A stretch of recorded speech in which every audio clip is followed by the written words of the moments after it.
Welcome to the Financial Technology Report, a leading information source on financial technology companies and solutions.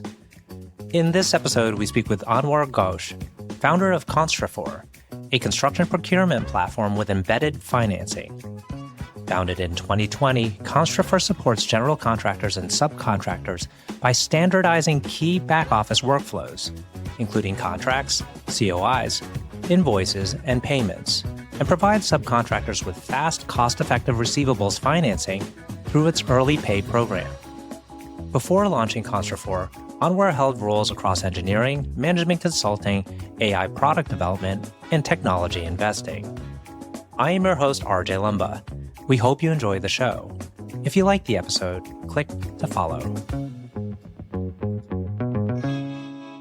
Anwar, thanks so much for taking the time. It's great to be with you. Thanks for having me. I'm excited to be on. So after graduating Stanford Business School, you went to work for a hedge fund. Then you went to go on to build AI tools, and then you founded your software company. Tell us about how that evolution of your career happened. What were you thinking about? After business school, I primarily needed a job so I can get a visa and stay in this country. And I tried to optimize for a career that initially could be cash heavy. And so that's where hedge funds came in. Then after a few cycles, I kind of was eager to get into entrepreneurship, but I wanted to kind of learn from somebody else who had already built something. So I joined an AI startup in 2018, built financial services for them when we were selling AI to banks, asset managers, insurance companies. And we got to 2 million of ARR in about a year and a half. And that's when I felt comfortable enough to start Constrafor. So I started Constrafor in 2019. So it's been, 6 years, coming strong. It seems from the outsider's perspective that maybe you were doing an analysis of how you could go about selecting which type of software to build. And maybe you were looking at different sectors and solutions, capabilities, et cetera. How did you decide on construction? Both of my parents are in construction. So it was actually the first place that I looked. And once I started digging into the ecosystem and kind of the other vendors and the other software providers and the other solutions out there, I kind of realized that construction as a sector underspends on IT and technology. So the construction industry in the US spends about 1.5% on IT and technology compared to the typical sector is closer to 3.5%. Right? So you have 2 percentage points of underinvestment every year in a massive, massive segment of the GDP. And that was enough for me to kind of get excited to start digging in. One would think it could be a tricky sales process, slow to adopt customer base, I would think. Did you find that to be the case? Yeah, construction is notorious for being a laggard when it comes to technology adoption. Not necessarily longer sales cycles than you would expect, though.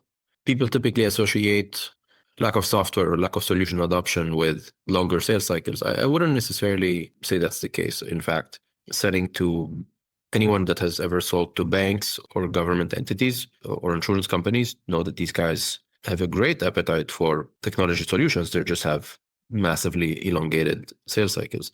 So I would say construction is slow to adopt, but that's primarily because most of the vendors out there have not focused on the real problems and have just tried to take something that has worked in a different sector and just try to apply it here, as opposed to really thinking about what the industry needs. Mm-hmm. So I would say that's part of the reason why technology has not done as much inroads in construction as in other sectors. And your software solutions are applicable and address pain points of both the contractor and subcontractors. Yes. The catalyst, I would think, to someone signing up for your solution would be more on the subcontractor side when they're looking for financing or to speed up their payments cycle.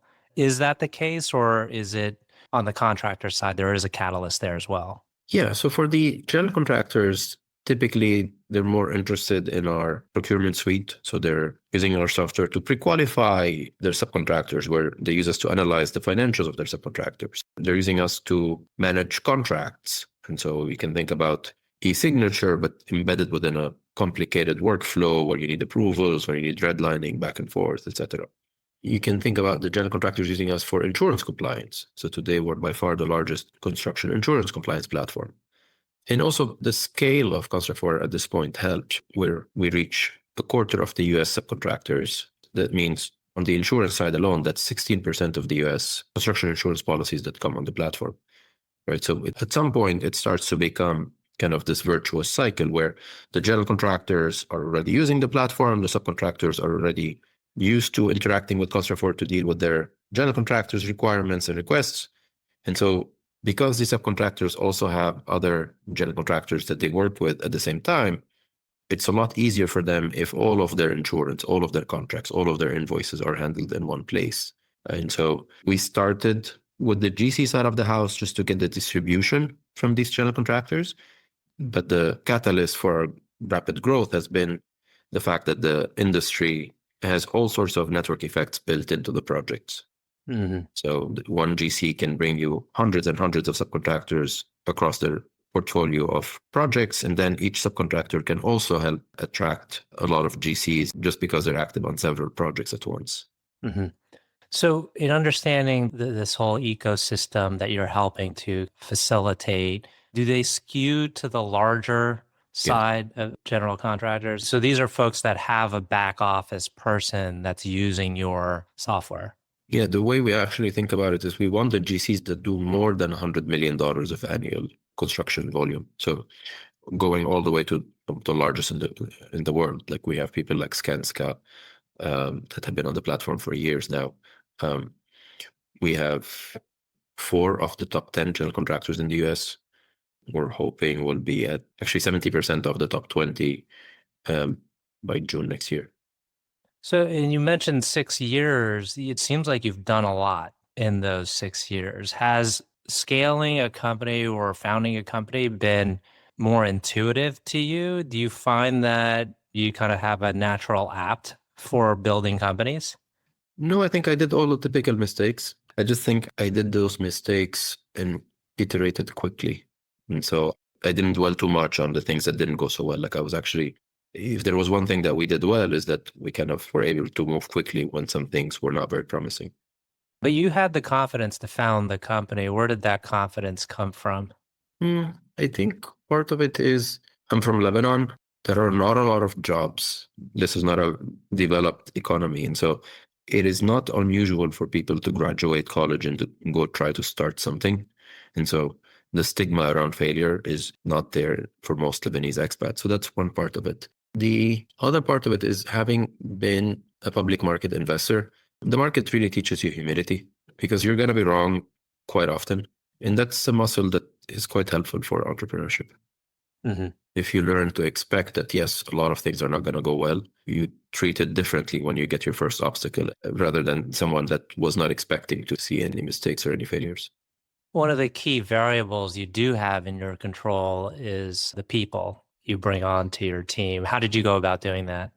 I'm very, very proud of the team that we have at Constrafor. I would say, one, the caliber is very high, but also it's folks that were excited about going through the entrepreneurial journey with me. It's folks that they feel like owners, they act like owners, they become the kind of the stewards of the company themselves in their own regards, and they hire people that kind of operate on the same basis. So I think that was one of the good things that we did very early on, that we didn't sacrifice on the hiring just to kind of fill some roles. Like we had some roles that stayed vacant for a while because we couldn't find the right people at the beginning. They ended up paying back in dividends. The initial hires, were they people you knew or were they network connections to your network? Yes, connections in the network. The network from MIT and Stanford was very, very helpful in that regards. You have access to, hundreds of millions of dollars. I think debt financing. Is that to fund the subcontractors? Correct. Yes. So we've raised a mix of equity and credit. The equity is for payroll. The credit is to facilitate the early pay program. Mm-hmm. How do you describe the scale that you're currently at? You can use whatever metrics you choose to use. Sure. From subcontractor reach, I mentioned the 75,000 subcontractors. That's 25% of the US commercial grade subcontractors. Another way to look at it is also just to give you a scale on the early pay. We're funding about $4 million a day. So that's kind of where we are now. The hope is that we can cross $1.5 billion in 2026. Fantastic. As you think about the business going forward, I mean, you mentioned this near-term goal. What is the constraint to scaling faster? People or cash, right? And you go back and forth on the two. And so it's always the same. You're either constrained on people or constrained on cash, and sometimes both. And so you go back and forth, and that's where these equity funding rounds come in. Mm-hmm. Is there any competitor or viable competitor that you see? Yeah, there are certainly competitors out there. Now, some of them focus only on the GCs, some of them focus only on the subcontractors, some of them focus on one of the modules, some of them focus only on like a specific module or only on the financing. So there's plenty of competitors out there. But I think our edge is in the fact that it's a holistic solution, one, and two, it's the fact that we serve both the general contractors and the subcontractors. And so there's this very strong flywheel effect. Thinking about your investors, we touched on your debt investors and the equity folks that you have. How have they added value besides financial capital? So on the equity side, our equity investors are quite involved in the business, right? Like they understand and they can help me gear towards, okay, this is how you should think about the structure of the organization. This is how you should think about, these have been the KPIs that similar companies have kind of seen early on. Like it's very helpful to have people that have kind of seen one or two steps ahead. It may not be the exact same business, but they at least have seen dozens and hundreds of businesses that have some similar characteristics. And so I'll give you some examples.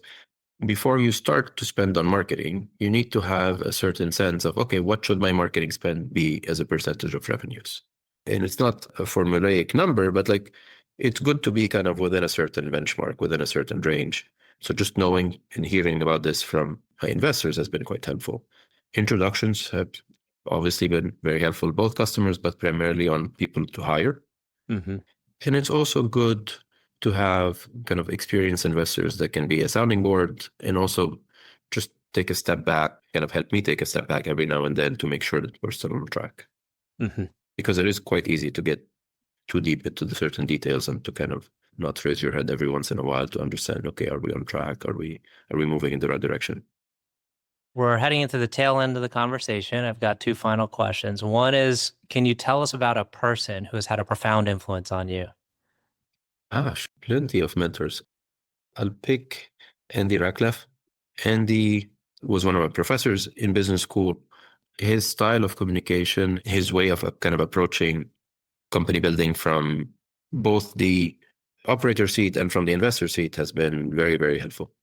I would pick this one just kind of off the top of my mind, but I'm not shy about reaching out to a lot of people. And I consider myself quite lucky that I have some really awesome people that I can bring for advice. Last question. Can you tell us about a charity, cause, or other endeavor that you're passionate about? That's an interesting question. I just had a lot of friends run for the New York Marathon for a couple of charities, one of them being liver disease. That's one that is a little bit more top of mind these days, I would say. Excellent. Anwar, I want to thank you again for taking the time. It's been a great conversation. Thank you, RJ.